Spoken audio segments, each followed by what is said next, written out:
Madam? It was wonderful to see you again today. Steel string guitar experience. That was fun for us, wasn't it? I could see how the steel strings could be a little bit hard on the fingers still. I gotta say, the placement of your fingers on the fretboard are wonderful. I can tell you that you've been practicing because your fingers aren't doing the buckling thing anymore. One or two are on the real thing, like your 3 and 4 steps, yeah. But the other ones, they're doing really well, your first and second finger. I can see how you're trying to derive more power out of the first one by pushing your finger down on it. I can tell you that that's natural. I could also tell you by practicing the practice of practice and doing these spider exercises, they will get a little easier over a period of time.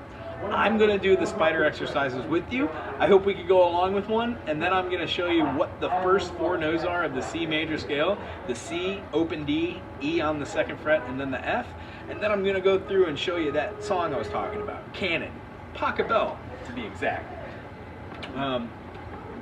So here we go. I've got the chord for a C major. And the C right here, my 3rd finger will be on the C note. The reason why it's a C note is because this is the 5th string. It's an A. A goes to a B flat, or a A sharp or B flat, then a B, and then a C. When I have my next note for my do, re, mi, fa, sol, la, ti, do, I'm going through C major, D minor, E minor, F major. Today I'm going to take you just up through F, but there is, after F, our perfect 5th, our minor 6th, which is A minor, our 7th, the diminished, and then a resolution back to our C major. What I'm going to be showing you here is being able to go through these and say C, open D, E at the 2nd fret, 4 is my half step. That's going to be able to move us through a couple different things. Being able to be versatile going C, open D, E, F, F, E, D, C, do, do, do, do, do, do, do. What I like to do is start that rhythm now so we can see how to play down, open, 2nd, 3rd, 2nd, open, 1. Because inevitably these numbers 1, 2, 3, 4, 5, 6, 7, 1, 1, 2, 3, 4, 5, 6, 7, 1 will be very important when we're trying to justify majors, major 7s, dominant 7s, and then something like a minor. Cool? So C to the open D to the E to the F. Make sure we're using our 3rd finger to start and everything should fall into place. That's the first 4 notes of the C major scale. C, D, E, F, C, open D, E, F. Alright, next thing we're going to do here is we're going to go back through our spider exercises and I'm going to do them all with you. Ready? I'm going to set the metronome as well, because I think it's important to have a little tone. I think it's a good tone. I'm going to start. Interesting. I'm going to start at the F. Ready? 1st fret. 2, 3, 4. 1, 2, 3, 4. F, F sharp, G, A, B flat, B, C, C sharp, F, F sharp, A flat, A, C, C sharp, B, B flat, F, F sharp, I'll go back down.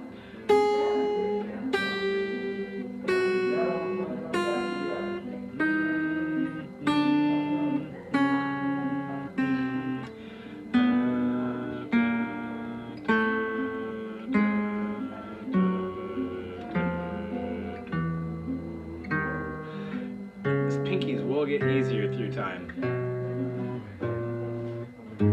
On your right hand one, you want to make sure that you're playing with your 1st finger. Then when we move it up, we can have our 2nd finger.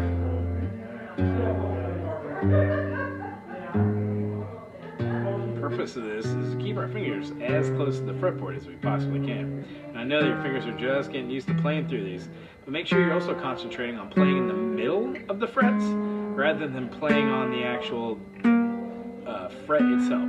Sometimes the note will come out, but generally you'll get like a metally muted type of sound. You can definitely tell on the high notes like that. So once you get through all these, what I'd like you to do is to scoot it up to the 5th fret so we get accustomed with the frettings up above the 5th fret as well.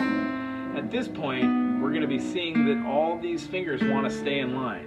So when we get to the 5th fret, we're going to be playing with our 1st finger. The 2nd fret is going to be played with our 2nd fret. The 6th fret is going to be playing with our 2nd finger. 7th fret is going to be playing with our 3rd finger, and the 8th fret is going to be played with our 4th finger. Thusly meaning we're going to be doing the same stretches that we did here, except now we slide up to the 5th fret, and it becomes A, B flat, C, B, C, D, E, F, F sharp, and you'll notice that these names of these notes are the exact same names and notes of the ones we did down there. It's because they virtually are the same notes, they're just on different strings. I'll explain how when you pluck a string, on one string it might vibrate at 440 for an A, and then another string it might vibrate at a 440 for an A as well. But the actual frequency itself isn't the exact same note. It is slightly different. Depending on how well the instrument is made, that's how in tune those frequencies are with themselves. So here I can play an A, A there, and then an A here, same note, but one seems to hold a little bit more underneath. So what happens is these A notes on different strings carry a little bit more frequency on the bottom end. So what we're doing here is we're combining multiple different tones which turn into chords, which you know, like a C major, D major, D minor, F major, E major, and those tones carry themselves by changing them up and down the neck. What I was trying to have you see here today was some shapes will be here for the 1, and then the 4 and the 5 will have the same exact shape in it. The 2, however, will have a minor shape, and the 3 will have a minor shape, leading to us having a major, minor, minor, major, major. We can do a minor, minor. 7th is always going to be a diminished.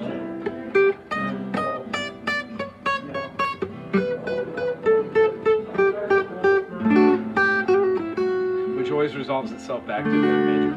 So what we're going to be doing in the next couple of days, or next couple of weeks, is going to be expressing all the new chords that we've been playing and use different rhythms for it. So what I'd like to do is just do a quick recap on all the chords that we did as the final for this. If you could go through all these chords on your own and then bring them to the table next week, that'd be great. And at the end of this video, I'm going to show you Pachelbel's count. So here is the C major. When I play a C major, I know that its relative minor is A minor.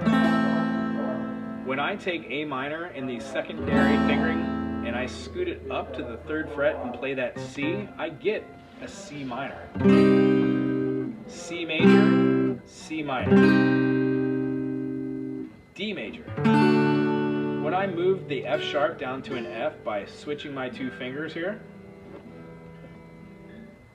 the D major, I flatten the median to D minor. When I play, what comes after D? E major, and I remove the G sharp on the 1st fret, it becomes E minor. F major, I make the E major secondary finger position, scoot it up one time, and bar the whole chord the best I can, getting that lower F note. When I remove that 3rd, that flattens the median to F minor. When I play G major, I'm also thinking E major minus the G sharp. When I scoot the E major up to the 3rd fret and play the low G note, just the way with the C to the A, C major to the C minor using the A to the A minor idea, the G major to the G minor uses the E major to the E minor idea. Both of those can be used all up and down the neck. A major to A minor, B major, B minor, C major, C minor, C sharp minor, the further up we progress with the neck, the harder it gets to play this. But you will notice that the different notes that we have, like an A major right here, can be played up here, it can be played right here, and it can be played right here. Each one of these correlates to the cage system that we're currently learning. So I'm going to leave you here with this idea. For canon, or Pachelbel's canon, the idea is you're moving down in a key which exemplifies all of its natural notes, meaning in the key, right here, D, I've got a D, I've got a C sharp, I've got a B, I've got an A G, an F sharp, a G, an A. I don't necessarily have to play up here, but when I do, I get to do the open G drone note. The G note goes to a D drone.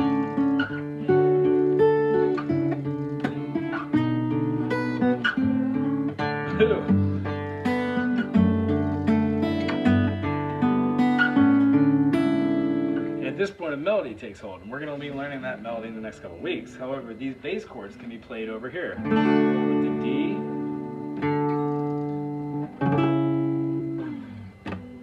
And then we can move it all the way down through the section.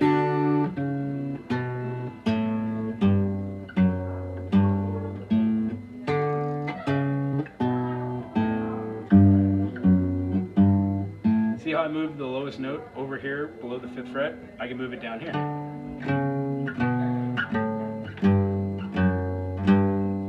What happens is you see places where the chords you learn down here and in the middle and up top in these 4 formations, or 3 formations, between 1 and 4, between 5 and 8, and between 9 and 12, all the chords can be played kind of as each other. There's only 7 types of shapes. When you switch them around, what was the D up here becomes a G. What was a G right here, scoot up here, becomes a C. So when we move through these shapes, it's called the cage system because quite literally, since we've learned how to form the shapes, they are every other chord. We're going to learn how to utilize them in practical music. Canon is a great way to get our fingers doing the drone thing, same way with Blackbird, except for with Blackbird, those chords move awfully fast. We're G, A, B. Well, with canon, we're having like a D, B, and you're droning that D note twice rather than once. I understand what you're saying. Anyway, it's very good seeing you. Try and get a little piece of that C, open D, E, F, F, E, open D, E to C. See if you can get those first 4 notes of the major C major scale. And then we'll see if we can try to apply that to every other key and add the last notes. C, E, D, sorry, C, E, C, D, E, F, open G, A, open B, C, and work that all the way up the fretboard. It was very nice seeing you today. I will see you next week. Aloha.